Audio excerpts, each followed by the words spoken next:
Hey everybody, how's it going? Oh, I gotta do the intro music. Dun dun dun dun dun dun, and that's for Marco Minnemann specifically. Folks, tell us where you're watching from. I'm Dan Schinder on Drum Talk TV, coming to you from Globe, Arizona. Pfft, I know. Where is that? It's 100 miles east of Phoenix, up in the mountains where it's a little bit cooler. And Marco's coming to us from beautiful Lake Elsinore in California, which I've been to so many times. When we used to live in Vegas and drive down to San Diego to see my sons, we'd go right through Lake Elsinore. Oh, there you go. Right off the 15. Yeah. Beautiful area. How are you? I'm doing well, holding up here. Obviously it's tough times right now, isn't it? And I hope everybody's sticking together and through the times and is being careful. And well, I sure am. And I'm here in my house in Lake Elsinore and creating music like crazy. And yeah, so staying productive and staying safe.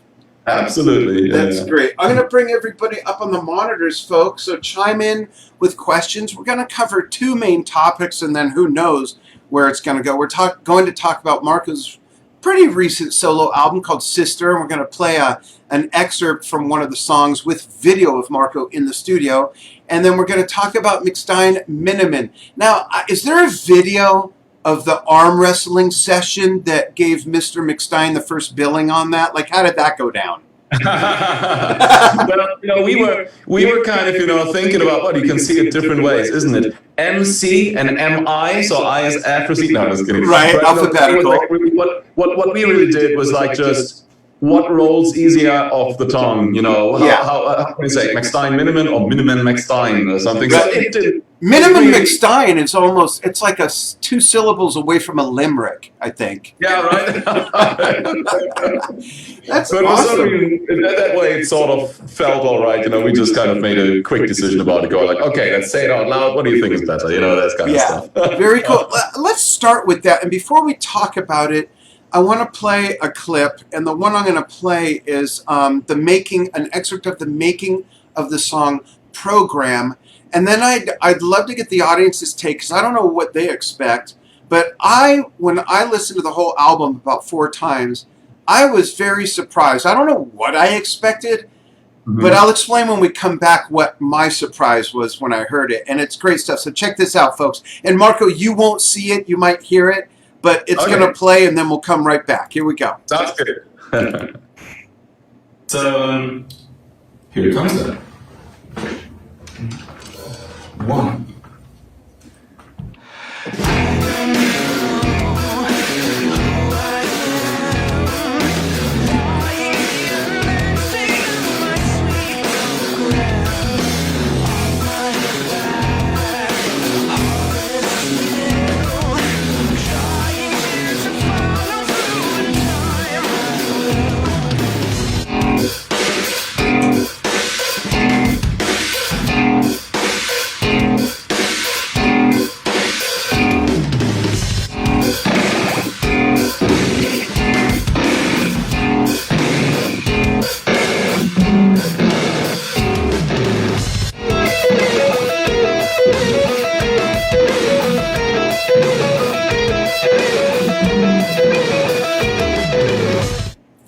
Marco, I want to give you like my take on that, and then we'll discuss it. So, first of all, I hear so many different eras of rock, progressive rock, even new wave, post-punk, some Beatlesque stuff, even in that one clip there. And the guitar solo there reminded me so much of almost the exact sound Jimmy Page got in the Firm single Radioactive. It took me right back. Cool. Yeah, it took me right back to that song. But I also hear traces of possibly either the Sweet or other 70s English glam, glitzy rock amongst the songs and stuff like that. And two of my favorites, and folks, you've got to get this album. The album cover is right there in the player. After the interview, I'll drop the link into where you can get the album. But Your Offness and Katrina are two of my favorite songs on there, and they're both completely different. Talk about how the duties are divided between who's on the album and where the inspiration came from. What was the collaboration process like between you two? Well, we started actually playing together in a band called In Continuum, which is Right. led by Dave Kersner. Yes. So he invited us over to play on his albums, and also followed up then by some live shows. One actually at Progstock in New Right. Jersey, and then another one at the Cruise to the Edge, Yeah. where I was actually playing with three bands, believe it or not. Yeah. The Sea With Within. yes, we were just talking about Alan, whose birthday is tomorrow. Yeah, that's right. So it was the Sea Within, it was In Continuum, and then Steve Hackett. So I was playing with those guys. Oh wow. And then on the Blue Cruise to be continued with Steve Hackett as well. Right. Anyhow, long story short, though, that was the first time I've met actually Randy, and that was like at Progstock, and we started jamming at the rehearsal space. Oh. And I remembered instantly when we were starting, to rehearse the songs. I remembered instantly that his time was very good and his tone. We were like instantly very locked musically. And then I thought, like, man, this guy can play. He's great. I love it. And so, and then later on, we went out for a couple of whiskeys here and there, and had fun. And then started talking about music and then our record collections and whatnot. And next thing you know was, he sent me over a few tracks and says, like, hey, would you have time to play on my album? And I said, like, sure, man, send the songs over. So, and then I listened to some of those songs, and I was like, wow, this is really fun playing. This is really cool, and it's not work; it's fun. It looks, Right. it's really musical and just just amazing. And then I invited him over to play on my newest album, which is called My Sister, and so he did that. He sang on a song and played guitar on two songs, and then the next thing we know was like Randy wrote me and says like, hey, how about we do something together, like a collaboration? And I was like, you know what? Yeah, that sounds actually like a great idea. And so we started sending each other songs that we just had in petto and kind of, came up with. And then we complemented the songs or kind of, elaborated on them. So when he would send me something, I would kind of lay my drum parts down. I would play additional guitars, additional keyboards, come up with ideas. And then he did the same for my songs, playing guitars, bass, and vocal, and replacing my vocals or adding something to the vocals. And it felt very natural, like very organic. And it came, we sometimes even had like almost the same ideas, like as we would send stuff back, it was like, wow, I totally had something similar inside of my head. Absolutely great. And sometimes even if it's a little bit different, it's also welcome because it's a very musical input that Randy gives to my songs. He's just like a very musical guy, and also there's never anything that needs to be replaced playing wise or something like that. It's just like everything's just tasteful and just like we get to the point fairly quickly. And hopefully he says the same thing about me then. But but it's so rewarding when you play with and collaborate with people at that level when you're all on the same page, and you just get so much more productive and more gratification out of the experience. Absolutely. And that is this thing where we say, like in Germany, pulling on the same string. I guess that's a term in English as well, isn't it? Right. Yeah. So do you think, like, let's just pretend for a moment that there's no COVID, because eventually there won't be, and eventually everyone can go out and do what they were doing. Do you think you guys would put together a band and go out on tour and play stuff from this new album as well as each other's respective solo stuff you've played on? And if so, what would you do? Would you have a second drummer? You'd kind of do the Phil Collins thing, but on guitar, play guitar out front sometimes, go back, play drums, and hop on keys. Like, how would that look? I think that'd be awesome to see. Good idea what you just kind of said there, but I think we are planning on that. So yes, that is absolutely real. This idea was laid out many times, and we kind of elaborate on that right now. So the thing is, we need a bass player obviously live, and we need someone who's a jack of all trades who can play maybe keyboards and sing as well and play a second guitar. Right. And then we would have like a killer quartet.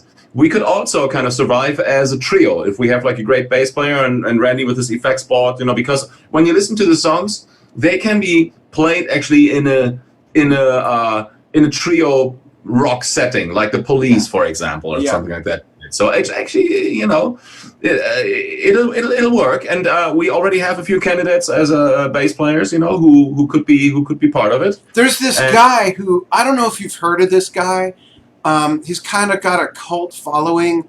who plays bass and keyboards. His name is Getty Lee. Yeah, Getty Lee. Have you heard of this guy?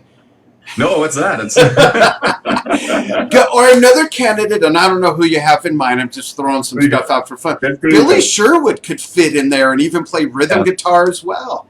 Yeah. Getty Lee, huh? Yeah. that'd be something. Yeah. Well, I'm really excited to see how that develops. The album's very diverse. Here's what I love about it as a musician and a music fan. The music arc is very diverse, yet there isn't anything that doesn't sound like it doesn't fit on that album. You know what I mean? And that's really cool because you guys have your own sound. Well, the thing about it was, again, I guess we share the same musical taste, and so when we were talking prior to making the album, we were kind of sharing our record collection, basically, and going through, and we still do this, like sending pictures of what we were just listening to, and it came always back to something like Public Image Limited, some cool stuff. Then Tubeway Army, Gary Newman. Right. Then the Police, obviously, things like that. Then I introduced Randy to the Knack. Oh, wow, really?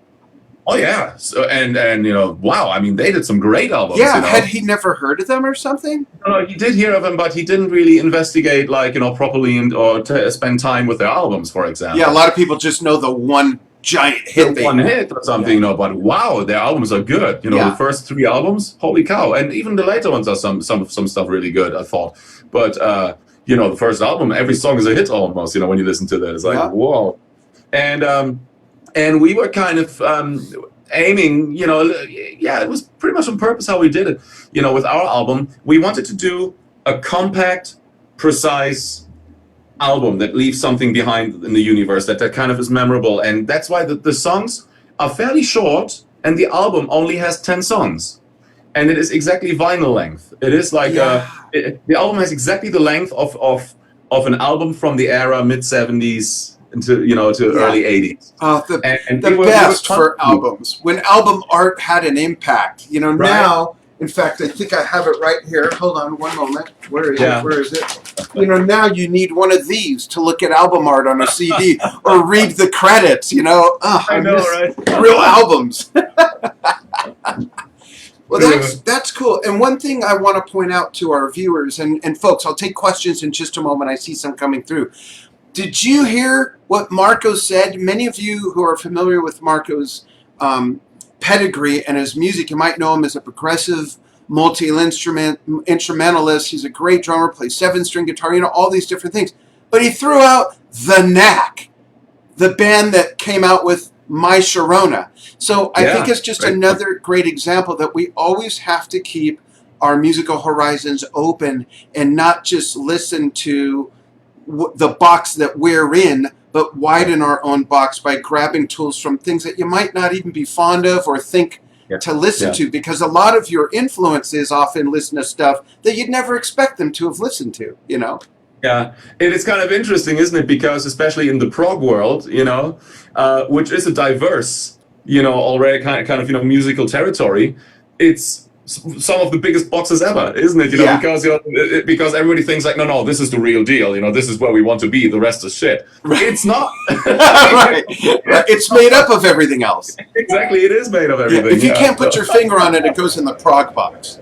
Yeah. I know, right? That's funny. There's bands today that I'm in love with that in the 70s and 80s, when I was recording a lot and touring and in a progressive rock band, I would not be caught dead listening to these bands. And now I have so much appreciation for like the B-52s. I love, it's one of my favorite traveling CDs, is the best of B-52s.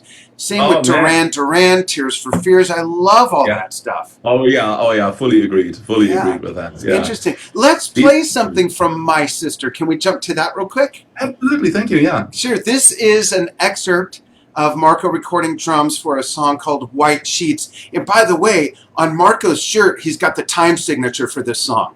Yeah, absolutely. And here's the caffeine we need too. Here we go. Check this out, and then we'll take questions when we come back and talk more about the solo album. Here we go. That's good.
Oh, that's just such beautiful music. I love that piece. That's Oh, just thank you. great. What is that snare? It looks like, is it copper over steel or what is that? Do you remember? Yeah, I think so. I think so. It's like, one of those things, how it is. It's with snare drums, it's a little bit like with guitars, isn't it? You can have like, the same snare drums, from the same brand sometimes, and they still have like a little bit of a difference in sound. Yeah. And that one was just like, a really lucky, production piece. Like, well, no, actually, I gotta say, obviously, DW make like great drums, and when you buy this one has very likely, the same total qualities. But I remember this snare was sent to me by DW last year on the tour, and I think I said to Steve Vega, Steven who works there, and he's a great guy, and he said, and I said like, Oops, sorry. I'm pausing it so they could see it again. okay. Yeah, and I said like if something cool comes across, snare drum wise, send it over. And I said this to John Good as well. And John once sent me like this beautiful Graviotto snare, that was made for DW. And then Steven last year sent me that copper over brass or whatever it is. Yeah. Actually, well, I should know better. But it sounds incredible, and it became my number one snare drum. It's beautiful. And I want to know, I'm going to tie my question into Gary Clin's question, who's watching from Toronto. I'm sorry, Tirana, Canada. Oh, And there that you go. is who influenced that particular tune. And Gary says he loves your music. Who inspired you? So talk about the tune first, and let's go way back to who some of your big inspirations are in music.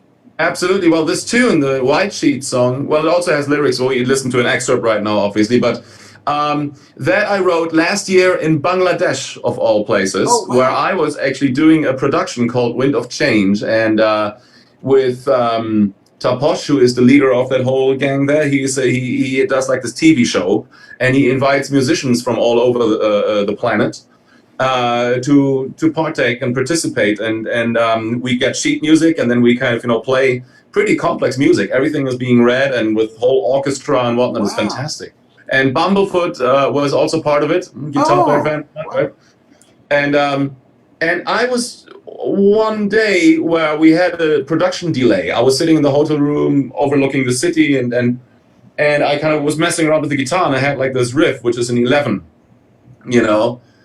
Was it on the 1, 2, what the 3, and then so it's like it goes like 3 times 11, and then 2 4, and then 3 times 11 5 8, and it was Oh, not wow. and I didn't make it to confuse people or something. That just came out. That's how the riff was, right? Yeah. So it had like this flow to it, and then I tailored actually a song around it, and then It's I a invited. beautiful piece. It really Oh, is. thank you. Well, the Yeah. guitar player, guess who the guitar player on that one is? Well, I played guitar as well, but that solo, what you just heard at the very end, or Yeah. that guitar orchestrated thing that we did together, that was Right. Randy. Oh, And it is? Oh, wow. that was Randy as well. And then the violinist you hear at the end is Anna Rakita, and she's from Russia, and she's part of the Wind of Change team there as well. Amazing violinist. So, yeah, that was that song, basically. And now the second question was about my upbringing, like who are my musical influences. Yes. So probably a lot of people will be surprised hearing that, but The my, Knack.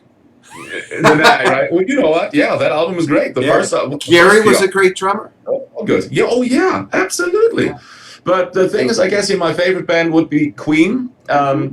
That is the band I really grew up on, and it's not because of like a musical virtuosity thing. It is more about the beauty of what they created, the songwriting. Do you have a favorite Queen album that you want to mention? Oh, that is, I would say everything. Okay, everything from Queen 2 up until Jazz is all gold, and even The Game is fantastic too, I think. But Queen 2, and maybe let's even include The Game. Those albums in particular are unreal. They're so strong and so beautiful. Every album has like just something special to say. Yeah. Which doesn't mean that the later ones or the really early one. It doesn't mean that they're not good or anything like that. They are, but they, those are the albums that I think specifically, feature the classic Queen that I Sound and everything. grew Yeah. up on, Yeah. or liked. I'm glad you mentioned Queen 2 because what year did that come out? I think 74 maybe? 74. Yeah, Yeah. and we're so this many years forward, when I listen to that album, it still drops my jaw. That was Yeah. unprecedented production work with all the backward stuff, the Oh crazy yeah. harmonies. The music of that stuff of that album is just really rocking and incredible I, production. Just love it. I'm I, glad you brought that one up. Who yeah. else inspired you besides Queen? Led Zeppelin. I've heard of them. Yeah, Led Zeppelin. Then Prince also. I love Prince. Oh, a genius. Great, right? Frank Zappa. Yeah, Uh, the Police. Kate Bush. Rush. There are many bands. Judas Priest. I yeah, also go to the metal area, actually. yeah, And Miles Davis. So it's like, as you can see, there's like a lot of diversity going on there, isn't yeah. it? But really, what I like that. Sorry, excuse me. But there Sure. are many other bands that are fantastic. Jethro Tull, Yeah. right? Jethro Tull, I thought of when you mentioned Yeah, Zappa for the yeah, simple reason that both of them became institutions of so many great musicians going in and out. And if you think of the drummers that Frank Zappa had, it's yeah, unbelievable. Every drummer is a superstar in their own right. yeah. Do you have a Agree. favorite Zappa era or album? I do have actually a favorite Zappa era, I would say. So pretty much everything from one size fits all onwards, I Yeah. think. That's why I kind of started liking, taking likes of Zappa. The first albums, I got introduced from Frank were actually the early 80s albums. Oh. Or I think the first one I ever heard was Jazz from Hell, which was a completely odd one out. And I was like, what's that all about? and then I listened actually to You Are What You Is in those albums, and just fantastic. Yeah. And no, the earlier stuff is cool too, but those are, the albums I think, particularly like an era, the era, let's say like even like late 70s until, towards the end. That's how I grew up, and those are like my favorite Zappa albums actually as well. And all the drummers on those albums are fantastic. Yeah. Um, no matter if it's Terry Bozzio or Vinnie Colaiuta or dear friend of mine, Chet Wackerman as well, Chester or Thompson. Chester Thompson. I was just about to say I toured with Chester. We Yeah. did a tour together, and he's great. And we got to play Andy together, Oh which was wow. fantastic. And I did also a tour with two tours actually with Terry Bozzio Oh, and Chet Wackerman together. We called it the BMW tour: Bozzio, Minnemann, Wackerman, I love it. and we did like pieces all together as well. As also solo pieces, but then we also played the Black Page Oh, I was together. going to ask you. As a Awesome. trio, we did. Oh yeah, we did. Oh, Yeah. that's great. Oh, Yeah. I love Joe's Garage and Apostrophe. Fantastic. Yeah. Oh yeah. Also great albums. Yeah. Yeah. Apostrophe is fantastic too. Yeah. But Joe's Garage. Yeah. Wow. Right. That's. There's no way around that album. Yeah, that's great. Talk a little bit more about the McStein Minnemann project and how some of the pieces specifically came together. And what I mean by that, Marco, is that you mentioned earlier that you kind of go back and forth, showing each other, trading pictures of what you just listened to. Yeah. Did you ever use any of that music as context to say, hey, I'd like to do something that's kind of a bend on this band from that era and take an like, did you put the recipes together like that, or did you come together just more blindly or subliminal?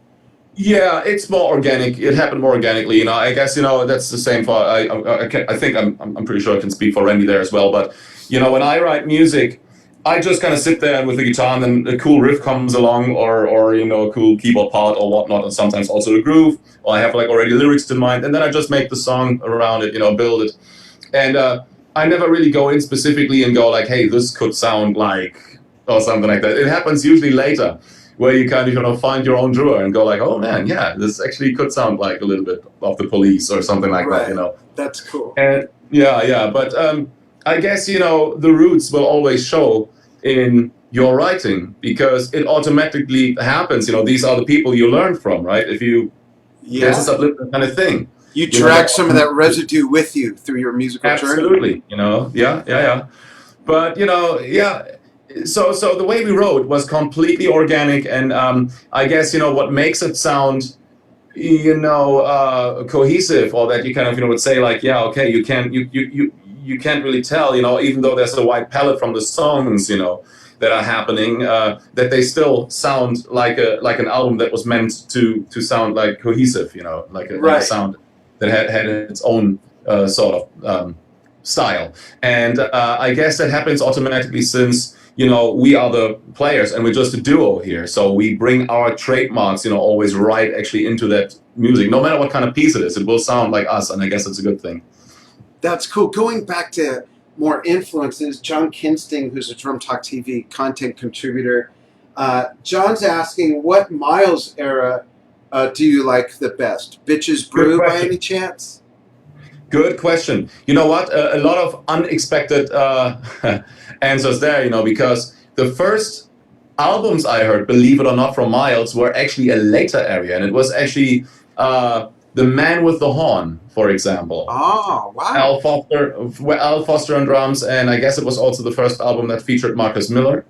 But for some reason, that album had this discipline that Miles, became really famous for. Well, I'm sure he had that early on as well. Maybe I'm lacking, some more Miles info. I'm happy to kind of, take a list and what I should listen to. But The Man with the Horn was the first album where I thought like, wow, this is cool. Like Fat Time, that song or something, just this badass groove. Yeah. And it was like this mixture of, it was disciplined jazz, like groove oriented, and it was yeah, I loved it. I loved it. That left an impact. It was not overplaying because there was an authority, which was Miles, Right, and you could feel the musicians being like, there's a very good story when I saw when I was a kid by that time when he played actually in Paris.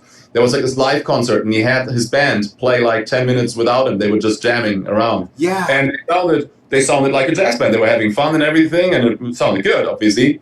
And then Miles walked on stage. You could see him walk actually onto the stage. And everybody was like, okay, right. Here we go. All of a sudden, fell in their place into the ranks. Did you? So you saw The Birth of Cool? You saw that film? No, I haven't. Oh, you've got to look that up on Netflix, I believe. The Birth of Cool is the story of Miles.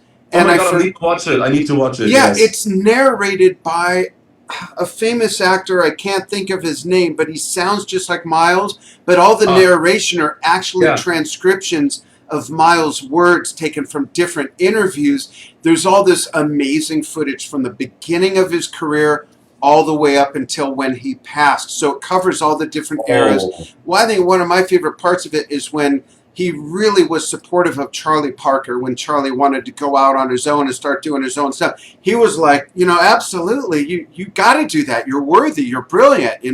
I really liked that rather than him trying to be possessive or being paranoid about being overshadowed or something. It's really a great film, Marco. You got to check it out. How old is the movie? I want to say within the last year it came out. My gosh, I need to watch it. Yeah. Yeah, absolutely. I think it's on, pretty sure, Netflix. Yeah. Cool. Thank you for there you go. Absolutely. John, thank you for that question. Dan Vizina's watching. Sam Coletto. Gregor Housden. Sorry, I always mess up your name, Gregor. I'm so sorry. Hesma Stevens, how are you? Lee Piatelli, another great drummer. Darby Shelton of Drugs Resistance using music.com. Thank you so much. Manton Daly, we're going to be doing something special with him in Jamaica next year. Nice. A lot of great fans watching. We really appreciate it. Oh, one of my wonderful ex-wives, Maria Duran. Hope you and Chano are well. And just says hello. Is there anybody who's more contemporary of a drummer or guitar player for that matter, who you've discovered in the last couple of years that you've fallen in love with? Let's I listen usually kind of more to like a whole musical kind of achievement, like usually albums, and then I kind of fall in love with the sounds or with the style or something. But I think the most recent thing, it's always a difficult question. I was like, what's the most recent thing? I think Battles, the band Battles. Have you heard of those guys? I haven't. I'll have to look it up. It's very cool, like the Battle, Battles. Battles, and it's a very avant-garde-y, cool East Coast trio, I think they meanwhile. They started as a quartet. And they come up with like amazing weird sounds and cool songs, and it's very outside the box. And the drummer is John Stenier, who used to play with a band called Helmet Yes. and Tomahawk. And he's a drummer. I always liked his style. I always liked, what he did. He has he only plays like, I think, snare drum, kick drum, a hi-hat, a rack tom, a floor tom, and one crash cymbal. Wow. But that's it. But he's playing like a jazz setup. Yeah, like even more minimal, Yeah. So, but when you hear him play, you don't miss anything. I remember, I was really surprised when I kind of figured out that this was a setup, because I was like, oh, it really was. Holy cow! You're not missing anything. It's just like very focused, and I love that whole band. It's just like really, really cool. One of the the new album even features John Anderson from Yes. Really? John fell in love with that band as well. Wow. On one of my albums, which is called The Sea Within, but it's so funny. I never would have assumed. I mean, it didn't surprise me, but that he contacted them and he said like, "Hey, I love your music. If you guys ever need vocals, I'll do it." And on the last album, they invited him out. That is so cool. I had a similar experience admiring a drummer that surprised me. About a year and a half ago, I discovered a band that had 5 albums out. I'd never heard of them. They had been out 7 years, and they had that October come out with a new album that I just stumbled on and fell in love with this band. It's Haken, and the album is Vector with the red cover. And Ray Hearn just is like one of my favorite drummers now. Same thing. He's got like just 2 rack toms, 2 floor toms, snare, maybe 3 or 4 cymbals, and I always pictured the music being played with a really big progressive kit. When I started watching live videos, I was like, whoa, really? And I had him on the show a couple months later, and I love their playing. It's progressive metal, but it's very artsy, very musical, and like without being too stuffy or rigid, I would refer to it as smart music, actually. Mm-hmm. Yeah. That was the funniest thing when I was playing with Adrian Belew. We would kind of sometimes get asked in interviews, how would you define the style or what it is? And Adrian would say like, Robert Fripp always used to say, we play intelligent rock. Yeah. And it's even so far beyond that when you look at, just one of my favorite, and Adrian is just wonderful in this. I'm sure you've seen it. Maybe even played some of the music from this album, 3 of a Perfect Pair, which has my favorite King Crimson lineup with Robert, Adrian, Bill Bruford, and Tony Levin. That tour that they filmed in Tokyo is just amazing, and I saw it at the Greek Theater. Just amazing. Oh, amazing. That's so cool. Yeah. I agree. Those were like, amazing albums, and we played a lot from these albums. We played pretty much most of Discipline and Beat and 3 Perfect Pair. We played actually a lot of material from Thrack. Oh, really? Dinosaur, People, and and a bunch of other stuff there. Really, really cool stuff. Yeah. I just mentioned this in an interview yesterday with Maor Applebaum, the mastering guy. In fact, he did the album you played on with Yuval Ron, who's in Germany. Oh, yeah. And King Crimson came up, and I said, that tour for Frack, they had John Paul Jones open for them, who had his second solo album out. But when King Crimson came out, and I've seen some loud bands. Zeppelin was my first concert. I've seen Deep Purple several times. Black Sabbath. I understand loud, okay? Yeah. They were so loud that I had to leave at the 5th song. I was nauseous. I was like my inner ear. It was unfreaking bearable, and I'd never experienced anything like that, ever. King Crimson? Yeah, on the Frack tour. Holy cow. Craziness. Yeah, and I felt bad. I've never left a concert. And ever. Never been late, never left early. I'm sorry to hear that. Yeah, wow. It was crazy. Yeah. Who would have expected that? Yeah, I want to see if there's questions, and I also want to. Yeah. Let's see. This is a great question from Ashish in Nepal. Hey, Ashish, thanks for watching always. He says, always a next level. Marco, can you summarize your practicing theory in drumming and how you come up with difficult rhythm sections? And then he says, and Dan, I said, oh, he set up a drum kit for you in 2015. It was really challenging for a guy 5'8", 5'4". Do you remember Uh, Ashish in yes, you Nepal? know what? Hello, Ashish, and I remember we were actually in Nepal as part of the Tres Caballeros tour of our one of our Oh, Aristocrats albums, yeah. and it was an open air where we played in Nepal. It was actually really, really, really cool. I remember that. There was like even like a videographer. He put like videos behind the ball songs. It was really fun. And the funny thing is with the so techniques, what I'm kind of going for when I kind of rehearse something difficult. I don't know. The thing is, I am not really. I'm not really doing this, because there is something that is complex or something like that. Right. But if there's something that sounds beautiful, for example, if I have, let's say, a 15/16 pattern, and there is, I think the song "Drum for Your Life," you can look it up, which is also on my recent album, My Sister, showcases something like this. It's basically subdividing a 15/16 and modulating it as well. Oh, And all I wanted to do, I did this actually for a channel called Drumeo, and right. I purposely wrote it, for that test. But I also wanted to show people that there's a song behind it, that it can be beautiful, that it just doesn't sound like an exercise, right? So, and I guess back to that question, I think it's always very encouraging and much more fun if you play something that appears to be a little complex in the music in a musical sense, that you kind of create something like with dynamics, melody, groove. And those are to me like the biggest achievements, when you kind of create something beautiful that you think like, wow, this is a piece of music rather than an exercise. Obviously, if you do drum clinics sometimes, and then some people ask you about like the 5/7/9, yes, it can become technical. But then again, I explain it. Usually, I break it down. Okay, first know what you're doing, and then once you kind of crack the code, then start playing with melodies and put like the 7 over the toms, that you have like a tom melody. Put the Oh, 5s with the gong drum and the snare drum, so you have a beat, and then put the 9s with the feet under it with like the kick drum and a hi, and all of a sudden it starts sounding beautiful.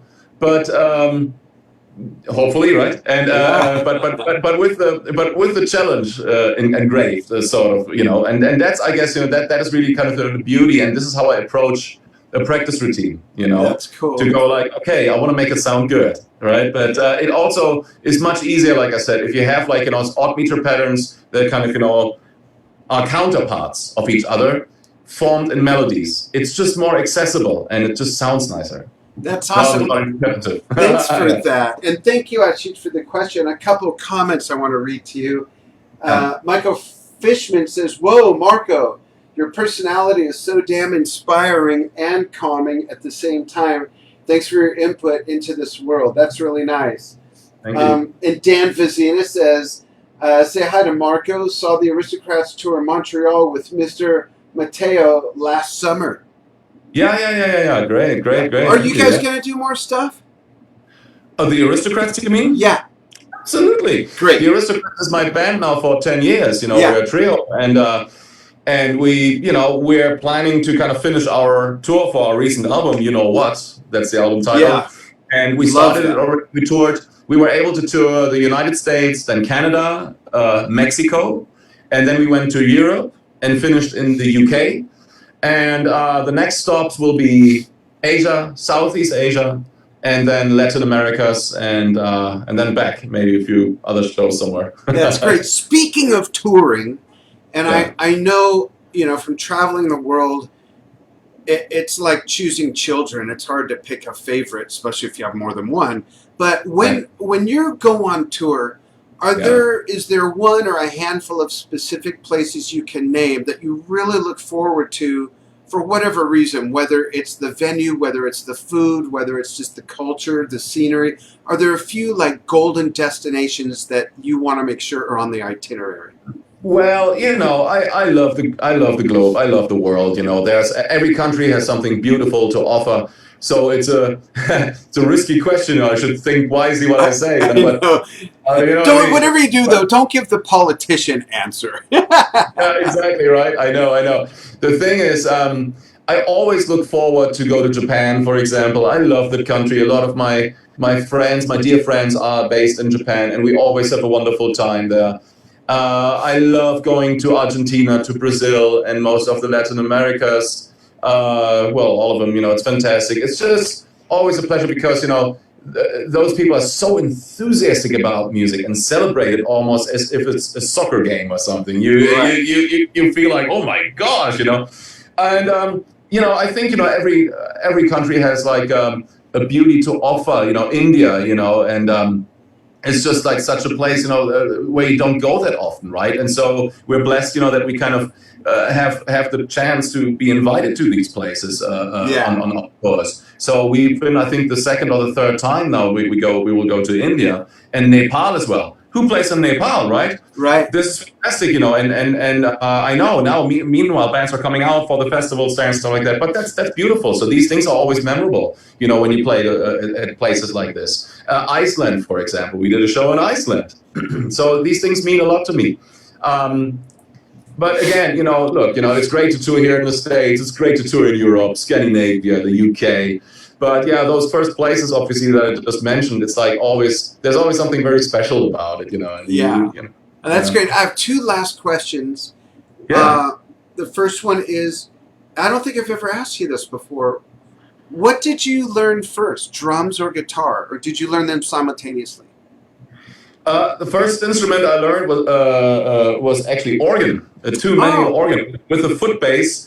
And then, here, that hand over there, and blah, blah, blah. And then you kind of start playing all this together. Maybe that's where my actually independence came from, Yeah. because I needed to play with the feet, bass lines on top of a chord hand and then a melody hand over here. So maybe that's why when I picked up drums later on, that everything felt very easy. I remember, the first drum lesson that I had, I was able to play, a pretty elaborate pattern, and my drum, much to the surprise of my drum teacher, where he went to my parents and he said, like, how the hell is he doing that? And I added even some stuff, and I was obviously proud. I was like a little kid, but at the time I was like, cool, I guess he likes it. Awesome.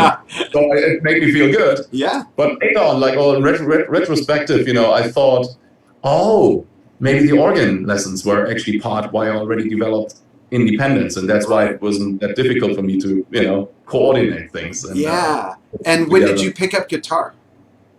Guitar, pretty much the same time as I would pick up drums, but guitar I would always just use to kind of play around a bit, and then if something comes along, a riff, I would use it. And to this day, it's a little bit like that. I mean, I think I'm a pretty good guitar player. I can hang. Yeah. I can hang. But I'm more like a studio guitar player. For live, when I play in live settings, I played a little bit guitar with. Sometimes I went back behind the drums and played with Eddie Jobson when we did the band UK. Yeah. But yeah, with UK, and I sometimes played like complimentary guitar parts, or for one song, an entire song guitar, for this one thing. But and then went back to the drums and I played larks, tongs, and aspic, for example, on guitar as well. Oh, wow. All these kind of things. But that I have to learn, So then I sit down and I learn the song, and then I'll do it, With the drums, I have freedom of speech there, I can just go on stage, and the alphabet is that formed, that I can just talk freely. Right. With the guitar, like I said, I'm pretty good when the idea comes from myself. Other than that, I would have to sit down and learn. Yeah, that's awesome. My last question, I've asked you before in previous interviews, but for those of you who have never seen an interview with us here on Drum Talk TV, I'm going to ask you again. And it's the Marco Minnemann fun fact question. When you're not playing guitar, you're not playing drums, you're not writing music, you're not recording, you're not rehearsing, you're not working on technique, you're not touring. When you're away from music, what do you like to do? How do you like to spend your time? I like to. Well, I live here on the lake, and there are mountains, and it's a beautiful view here. So I'm can't complain. Not meaning to brag here or something about this, but that brings us to the next to that answer, because I never really like the big cities that much. I know some people really love living in big cities, but I tour a lot, Yeah. And so when I'm at home, I like to be reclusive, surrounded by nature, and so the place where I live at is very close to, Joshua Tree, but also to Las Vegas, to Nevada. And then there's like also here, like, the Ortega freeways and the mountains, and Big Bear is around here, Idlewild is around here. Right. So I can take like road trips, and I love exploring. I just love going into nature, and it's just so inspiring always, and furthermore, what else do I like to do? I like to cook, like, I mean, I'm learning, especially now, like, with the quarantine, I'm kind of getting better at certain things, but I like good food. Yeah. And I'm pretty decent in ping pong. Oh, really? Yeah. Yeah. Where did you pick that up? Recently, or have you? No, always. My father is a huge sports guy. He always kind of, was way into sports, like, a soccer player, and rowing and running and ping pong and tennis and all sorts of things. He would do. Yeah, he was very good in tennis, in fact, and also ping pong. And he's a great guy. My parents are super cool. For the ones who've seen it at my shows, they always come. But he trained me in ping pong. So he's a... Oh, wow. Yeah. That's great. I'm going to throw one more question out from one of our viewers. I don't want to skip over this. Hello from Chile, says Carlos. Oh, Carlos Alberto Cruz Barros. Thank you so much. But the question comes from Andrew. I hope I'm pronouncing your name right, Andrew. Andrew Conkey says, hey, Marco, just out of curiosity, do you have any tips about drilling your weak, in his case, left side, like adding a tom or side snare or doing different things besides ghost notes? Cheers from Texas. Thanks, Andrew. Yeah, what do you recommend for someone to work on their weak side when it comes to ambidexterity? Yes, the ghost note thing is a good, I think, is really good exercise. That you kind of, just sometimes swap sides and kind of, just, like swap within, while it's playing the groove, swap sides. Play open-handed part of the time? Absolutely. Part of the time, I still, most of the time, play right-handed. Yeah. But I do have the independence to kind of swap things around. In life, I sometimes do this just for kicks. Yeah. And that's the same actually with the feet, where I sometimes, put my right foot to the cable height and have the, basically the pulse actually on the right foot, playing quarter notes or eight notes or whatever it is. And then kind of, doing, the pattern work, with my left foot. Right. And it's just sometimes really inspiring, and it gives you new ideas. So I guess, this is kind of something that, frees your, how do you say, like, features like a little more the creative side, as well, and also like, the strengthens your, what you would call the weaker link, or what you kind of are looking for. Yeah, it is. It's it's a tough time. I know it's very convenient if you already can play like a pattern with the side that you used to play it, right? Right. And then so it kind of always prevents you to trying harder to not do it. Then you kind of go to this other thing. You go like, I think it works. It sounds better like this. And then, you got to put in the time. You got to face that. You got to face that, and then you go like, no, try harder. Yeah, so, you got to put in the time. Absolutely. Yeah. Folks, if you missed any of this interview, it's going to archive in just a moment to the Drum Talk TV Facebook page, timeline, as well as our videos album. Go back, rewind, because there's a couple really fun clips of Marco recording in the studio for two projects. One is his solo album, My Sister. Well, not My Sister, his sister. That's confusing. And then there's another clip from putting the new album together, McStein and Minnemann project. Check that out. And Marco, thank you so much for taking time to join us. Stay on the line after I disconnect with the audience.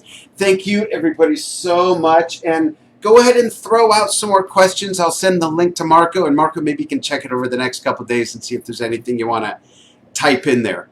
Great. Sounds good. Thanks, everybody, for following what we do here on Drum Talk TV. We'll see you again soon. If you're watching this live or see it before Sunday, the 14th, tomorrow at noon till 2 Pacific time, I'm doing a 2-hour tribute to Alan White for his 71st birthday. Please join me for that. Check that out. Lots of other interviews coming soon as well. Thanks, everybody.